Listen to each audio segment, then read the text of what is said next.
ప్రధాని మోదీ అధ్యక్షతన భేటీ అయిన కేంద్ర కేబినెట్ పలు కీలక నిర్ణయాలు తీసుకుంది. దేశంలో 70 ఏళ్లు పైబడ్డ సీనియర్ సిటిజన్లకు ఆయుష్మాన్ భారత్ ఆరోగ్య బీమా స్కీమ్ వర్తింపచేయడానికి ఓకే చెప్పింది. దీంతో దాదాపు 6 కోట్ల మంది సీనియర్ సిటిజన్స్ కు లబ్ధి చేకూరుతుందన్నారు కేంద్ర మంత్రి అశ్విని వైష్ణవ్. వీరంతా 5 లక్షల రూపాయల వరకు ఉచిత చికిత్స పొందే అవకాశం ఉందన్నారు. పీఎం ఎలక్ట్రిక్ డ్రైవ్ కోసం 10,900 కోట్లు కేటాయించింది కేంద్రం. అలాగే ప్రధాన్ మంత్రి గ్రామ సడక్ యోజన స్కీమ్ 4 కు ఆమోదం లభించింది. దీని కింద 25,000 కోట్ల రూపాయలతో రానున్న 5 ఏళ్లలో గ్రామీణ రహదారులు నిర్మించనున్నారు. దేశవ్యాప్తంగా జల విద్యుత్ ప్రాజెక్టులకు 12,461 కోట్లతో బడ్జెట్ ప్రతిపాదనలకు కేంద్ర మంత్రివర్గం ఆమోదం తెలిపింది.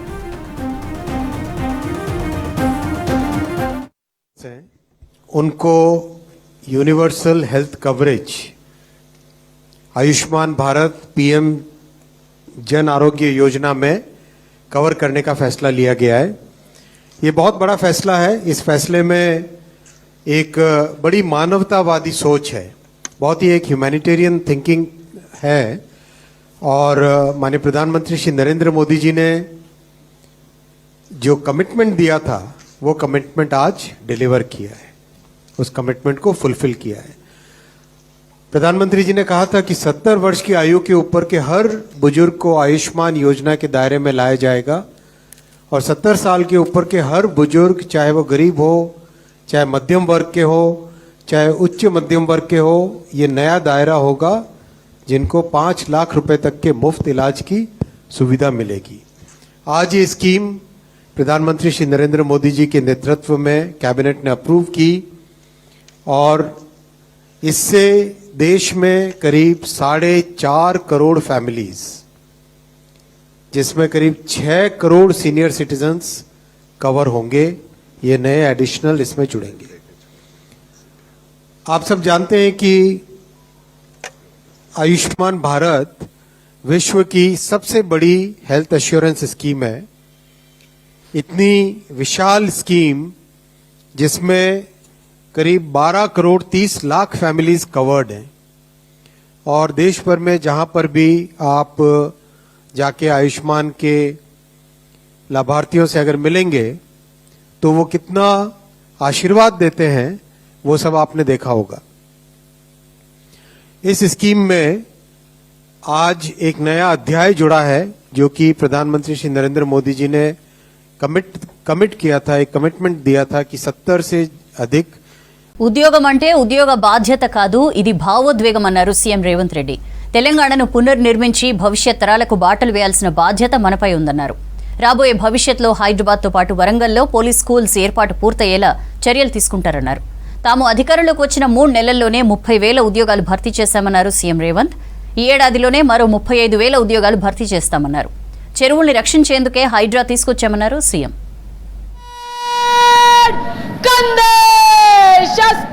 పోలీసు ఉద్యోగం బాధ్యత కాదు, భావోద్వేగమన్నారు సీఎం రేవంత్. సమాజంలో ఏ సమస్య వచ్చినా ముందుగా అందుబాటులో ఉండేది పోలీసులేనన్నారు సీఎం. తెలంగాణ పోలీస్ అకాడమీలో ఎస్ఐల పాసింగ్ అవుట్ పెరేడ్లో పాల్గొన్నారు సీఎం రేవంత్ రెడ్డి. 50 ఎకరాల్లో హైదరాబాద్లో పోలీసుల పిల్లల కోసం రెసిడెన్షియల్ పోలీస్ స్కూల్ ఏర్పాటు చేస్తామన్నారు. 50 ఎకరాల్లో వరంగల్లో మరో పోలీస్ స్కూల్ ఏర్పాటు చేస్తామన్నారు. 2 ఏళ్లలో హైదరాబాద్లో పోలీస్ స్కూల్ ఏర్పాటు పూర్తయ్యేలా అధికారులు చర్యలు తీసుకుంటామన్నారు రేవంత్. తెలంగాణ రాష్ట్రంలో పోలీస్ డిపార్ట్మెంట్ లో పనిచేస్తున్న హోంగార్డు నుంచి డీజీపీ వరకు సైనికులకు ఎట్లయితే సైనిక్ స్కూల్ ఉందో పోలీసులకు కూడా ప్రత్యేకంగా ఒక రెసిడెన్షియల్ పోలీస్ స్కూల్ మొదలుపెట్టి 50 ఎకరాలలో అద్భుతంగా ఈ దేశంలోనే అత్యంత నాణ్యమైన విద్యను అందించే బాధ్యత తెలంగాణ రాష్ట్ర ప్రభుత్వం తీసుకుంటుంది.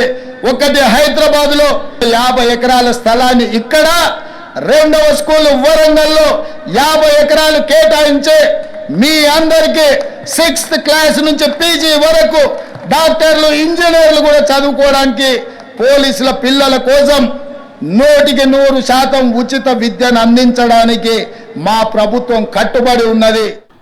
యువత ప్రాణత్యాగాలతో ఆత్మ బలిదానాలతో తెలంగాణ సాధించుకున్నామన్నారు సీఎం రేవంత్. తెలంగాణ వచ్చినా గత 9 ఏళ్లలో నిరుద్యోగుల ఆకాంక్షలు నెరవేరలేదన్నారు. 3 నెలల్లోనే 30,000 ఉద్యోగాలను భర్తీ చేశామన్నారు సీఎం. ఈ ఏడాదిలోనే మరో 35,000 ఉద్యోగాలు భర్తీ చేస్తామని చెప్పారు సీఎం. నిరుద్యోగులకు భరోసా కల్పించేందుకు జాబ్ క్యాలెండర్ రిలీజ్ చేశామన్నారు సీఎం రేవంత్. ఈ తెలంగాణ రాష్ట్రాన్ని పునర్నిర్మించుకోవాలన్న ఆలోచనతోటి ప్రభుత్వం ఏర్పాటు చేసిన 90 రోజులలో 30,000 పైచిలకు నిరుద్యోగ యువకులకు ఉద్యోగ అవకాశాలు ఏ ప్రాంగణంలో అయితే మేము ప్రమాణ స్వీకారం చేసినామో అదే ఎల్బీ స్టేడియం ప్రాంగణంలో 30,000 మంది తెలంగాణ నిరుద్యోగ యువకులకు ఉద్యోగ పత్రాలు అందించి మీరెన్నుకున్న ప్రభుత్వం మీ సేవలో నిమగ్నమై ఉంటది అని చెప్పి మీకందరికీ విశ్వాసం కల్పించే ప్రయత్నం చేసినాం. చెరువుల్ని కబ్జా చేసిన వాళ్ల కోసమే హైడ్రా తీసుకొచ్చామన్నారు ముఖ్యమంత్రి రేవంత్ రెడ్డి. అక్రమ నిర్మాణాలను నేలమట్టం చేస్తామన్నారు. కబ్జాలపై వెనక్కి తగ్గేదే లేదని మరోసారి స్పష్టం చేశారు రేవంత్ రెడ్డి. కబ్జాదారుల ఆక్రమణను విడిచిపెట్టాలని సూచించారు. అక్రమ నిర్మాణాలు నేలమట్టం కాక తప్పదని వార్నింగ్ ఇచ్చారు. ఎఫ్టీఎల్ పరిధిలోని భవనాల కూల్చివేత బాధ్యత తనదేనన్నారు.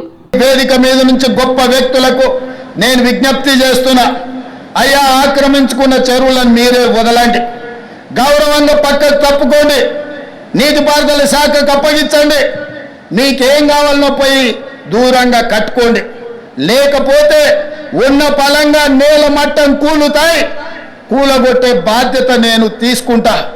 ఇవాళ ఎఫ్టీఎల్లో కానీ బఫర్ జోన్లో కానీ నాలాలలో అక్రమంగా నిర్మాణాలు ఏవైతే ఉన్నాయో వాటన్నిటినీ నిరభ్యంతరంగా మేము తొలగిస్తాం. అకాడమీలో ట్రైనీ ఎస్ఐల నుంచి గౌరవ వందనం స్వీకరించారు. పరేడ్ తర్వాత క్రీడా భవన్ ను ప్రారంభించారు సీఎం రేవంత్ రెడ్డి. డీజీపీ జితేందర్ తో పాటు పోలీసులు, అధికారులు ఎమ్మెల్యేతో కలిసి షటిల్ ఆడారు. తర్వాత క్రీడా భవన్ ను పరిశీలించారు సీఎం రేవంత్. మరోవైపు వరద బాధితుల సహాయానికి సీఎం రిలీఫ్ ఫండ్ కు ఒకరోజు వేతనమిచ్చారు పోలీసులు. ఈ సందర్భంగా 11 కోట్ల చెక్కును సీఎంకు అందించారు. ఈ కార్యక్రమంలో డీజీపీ సహా పోలీసు ఉన్నతాధికారులు పాల్గొన్నారు. యాదాద్రి పవర్ ప్రాజెక్టు కోసం భూమి ఇచ్చిన వారిని గౌరవించాలన్నారు డిప్యూటీ సీఎం భట్టి విక్రమార్క. భూ నిర్వాసితులకు సత్వరమే పరిహారం అందించాలన్నారు. 2025 మార్చి నాటికి పవర్ ప్లాంట్లో 4,000 మెగావాట్ల విద్యుత్ ఉత్పత్తిని సాధించాలన్నారు మంత్రులు. జీవోలిచ్చి చేతులు దులుపుకుంటే మెడికల్ కాలేజీలు రావని హరీష్ రావుకు కౌంటర్ ఇచ్చారు మంత్రి దామోదర. భద్రాచలం దగ్గర గోదావరి వరద, రామప్ప ఆలయంపై రివ్యూ చేశారు మంత్రులు.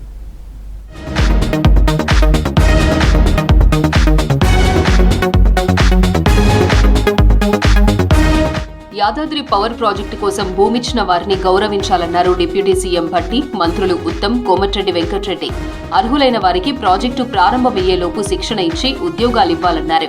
నల్గొండ జిల్లా వీర్లపాలెంలోని యాదాద్రి థర్మల్ పవర్ ప్లాంట్ ను సందర్శించారు డిప్యూటీ సీఎం భట్టి విక్రమార్క. మంత్రులు ఉత్తమ్ కుమార్ రెడ్డి, కోమటిరెడ్డి వెంకటరెడ్డితో కలిసి ప్లాంట్ 2వ యూనిట్లో ట్రయల్ రన్ ప్రారంభించారు. ఆ తర్వాత పవర్ ప్లాంట్ పురోగతిపై టీజీ జెన్కో, బీహెచ్ఈఎల్ అధికారులతో సమీక్షించారు. జూలై 5 కల్లా ఈసీ క్లియరెన్స్ తీసుకొని వచ్చి త్వరితగతిన ఈ పనులు ముందు తీసుకొని పోవటం వల్ల ఈరోజు మనం ఇవాళ ఆయిల్ సింక్రనైజేషన్ సంబంధించినటువంటి టర్బైన్ ని ఈరోజు ఈ చేసేటువంటి ప్రక్రియ ఈ ప్రభుత్వం వచ్చిన నాటి నుంచి స్థానికంగా ఉన్నటువంటి మంత్రులు ఉత్తమ్ కుమార్ రెడ్డి గారు కానీ, కోమటిరెడ్డి వెంకటరెడ్డి గారు కానీ, గత ముఖ్యమంత్రి గారు రేవంత్ రెడ్డి గారు కానీ, నేను కానీ నిత్యం దీన్ని మానిటర్ చేస్తూ ఈ ప్రక్రియ నిరంతరం కొనసాగుతూనే ఉంటుంది. 2025 మార్చి నాటికి పవర్ ప్లాంట్లో 4,000 మెగావాట్ల విద్యుత్ ఉత్పత్తిని సాధించాలన్నారు మంత్రులు. ఎన్నో అడ్డంకులు ఎదురైనా ప్రాజెక్టును సాధ్యమైనంత త్వరగా పూర్తయ్యేలా చూశామన్నారు. ఈ ప్రాజెక్టు కానీ, పులిచింతల పవర్ ప్రాజెక్టు కానీ ల్యాండ్ లూజర్స్ అందరికీ, భూమి కోల్పోయిన వాళ్ళందరికీ కూడా సరైన ఉపాధి కల్పించాలి, ఎంప్లాయ్మెంట్ కల్పించాలి. మా విజ్ఞప్తికి వారు అంటే మిగిలిపోయిన వాళ్ళు ఒప్పుకున్నందుకు వారికి ధన్యవాదాలు తెలియజేస్తూ, అదేవిధంగా ఇక్కడ చాలా మంది లోకల్స్, చిన్న చిన్న సబ్ కాంట్రాక్టర్స్, సప్లయర్స్ కి కొంత పేమెంట్స్ పెండింగ్ ఉండే విషయాలు కూడా వారి దృష్టికి తీసుకొచ్చాం. అనుకున్న సమయం దాటిపోయి 4 సంవత్సరాలు అయింది. త్వరగా పూర్తి చేయాలి, లేట్ అయితే ఇంకా రేట్లు పెరిగే అవకాశం ఉంటుందని చెప్పి, కన్స్ట్రక్షన్ కాస్ట్ కూడా పెరిగే అవకాశం ఉంటుందని మేము ఇప్పుడు తరచూ అసెంబ్లీలో కానీ సెక్రటరీల పైన ఫైనాన్స్ డిపార్ట్మెంట్తో పాటు యాదాద్రి ప్లాంట్ను ప్రత్యేక దృష్టి పెట్టి రివ్యూ చేస్తూ ఈరోజు వచ్చే డిసెంబర్ నాటికే 3 యూనిట్లు, మార్చి నాటికి టోటల్ ప్లాంట్ పూర్తి చేసిన వారు చేస్తున్న కృషిని వారు మన జిల్లాలో ఏర్పాటు చేసిన దీన్ని పూర్తి చేయడానికి నువ్వు కేసీఆర్ కృషితోనే మెడికల్ కాలేజీలకు అనుమతులు వచ్చాయన్న మాజీ మంత్రి హరీష్ రావు వ్యాఖ్యలకు కౌంటర్ ఇచ్చారు మంత్రి.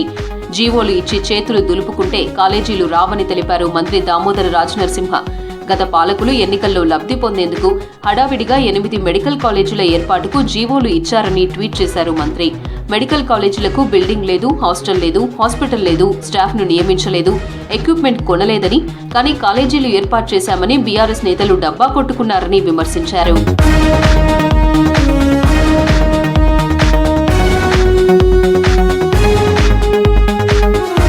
రామప్ప కీర్తిని చాటేలా అభివృద్ధి పనులను వేగవంతం చేయాలన్నారు మంత్రి సీతక్క. పనుల్లో అలసత్వం వహిస్తే ప్రజలు క్షమించారన్నారు. రామప్ప చుట్టుపక్కల ఎన్నో చారిత్రక ప్రాంతాలు, టూరిజం కేంద్రాలు ఉన్నాయన్నారు. రామప్ప దేవాలయానికి గొప్ప చరిత్ర ఉందన్నారు మంత్రి. అందుకే ప్రపంచ వారసత్వ సంపదగా యునెస్కో గుర్తించిందన్నారు. రామప్ప దేవాలయంతో పాటు రామప్ప చెరువు, ఆ చుట్టుపక్కల ప్రాంతాలను అభివృద్ధి చేయాలన్నారు. లక్నవరం, బొగత, సమ్మక్క సారలమ్మ దేవాలయం వంటి ఎన్నో చారిత్రక ప్రాంతాలు ములుగులో ఉన్నాయన్నారు సీతక్క. రామప్ప దేవాలయ అభివృద్ధి పనులపై అధికారులతో సమీక్ష నిర్వహించారు మంత్రి సీతక్క.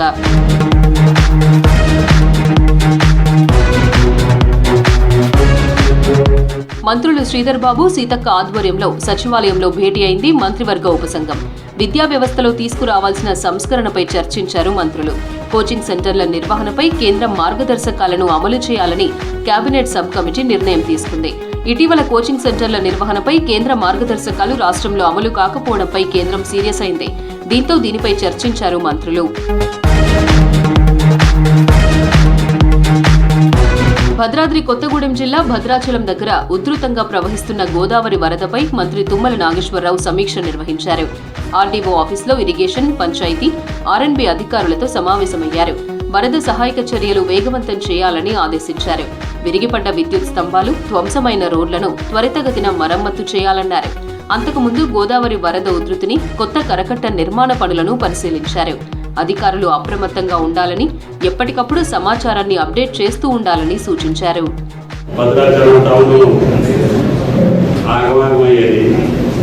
అటువంటి పరిస్థితి రాకుండా గౌరవ ముఖ్యమంత్రి గారు వచ్చినప్పుడు ఎమ్మెల్యే గారి యొక్క అభ్యర్థన మేరకి కరకట్ట ఎక్స్టెన్షన్ని స్టార్ట్ చేయడం, దానివల్ల సుభాష్ నగర్ కానీ బయట నుంచి మనకి గుర్తించే నీరు రాకుండా భద్రాచల పట్టణాన్ని కాపాడుకోవడం జరిగింది. సెప్టెంబర్ 17వ తేదీపై ప్రభుత్వం కీలక నిర్ణయం తీసుకుంది. తెలంగాణ ప్రజాపాలన దినోత్సవంగా నిర్వహించాలని నిర్ణయం తీసుకుంది సర్కార్. 17న జిల్లా కేంద్రాల్లో జాతీయ జెండా ఆవిష్కరణ కార్యక్రమాలు చేపట్టాలని జీవో కూడా రిలీజ్ చేసింది సర్కార్. జమ్మూ కాశ్మీర్లో గెలిపే లక్ష్యంగా కాంగ్రెస్ పార్టీ దూసుకెళ్తోంది. 10 ఏళ్ల మోదీ పాలనలో కాశ్మీర్ ప్రజలకు ఒరిగిందేం లేదన్నారు ఏఐసీసీ చీఫ్ ఖర్గే. కాంగ్రెస్ కూటమి గెలిస్తే ప్రతి ఫ్యామిలీకి నెలకు 3,000 రూపాయలు, రాష్ట్రంలో 1,00,000 ఉద్యోగాలు భర్తీ చేస్తామన్నారు.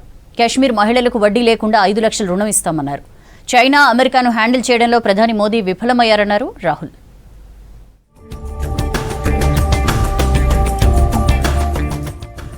జమ్మూ కశ్మీర్లో 10 ఏళ్లుగా ఎలాంటి అభివృద్ధి జరగలేదన్నారు ఏఐసీసీ చీఫ్ మల్లికార్జున ఖర్గే. అనంతనాగ్లో ఎన్నికల ప్రచారంలో పాల్గొన్నారు. ఆ తర్వాత కశ్మీర్లో కాంగ్రెస్ పార్టీ మేనిఫెస్టోను రిలీజ్ చేశారు. కాంగ్రెస్ అధికారంలోకి వస్తే జమ్మూ కశ్మీర్లోని ప్రతి కుటుంబ పెద్దకు నెలకు 3,000 రూపాయలు ఇస్తామన్నారు. 1,00,000 ప్రభుత్వ ఉద్యోగాలు భర్తీ చేస్తామని చెప్పారు. అలాగే ప్రతి ఒక్కరికి 11 కిలోల బియ్యం, 25 లక్షల ఆరోగ్య బీమా కల్పిస్తామన్నారు. महिला संघाలకు వడ్డీ రహితంగా 5 లక్షల రుణం అందిస్తామన్నారు ఖర్గే. कश्मीरी पंडितों को यहाँ पर जो रिहेबिलिटेशन करने का वायदा किया था वो हम पूरा करके दिखाएंगे, उसके लिए हम पूरा कोशिश करेंगे. आपके बोला ना 11 केजी वापस करेंगे, ये तो पहला है.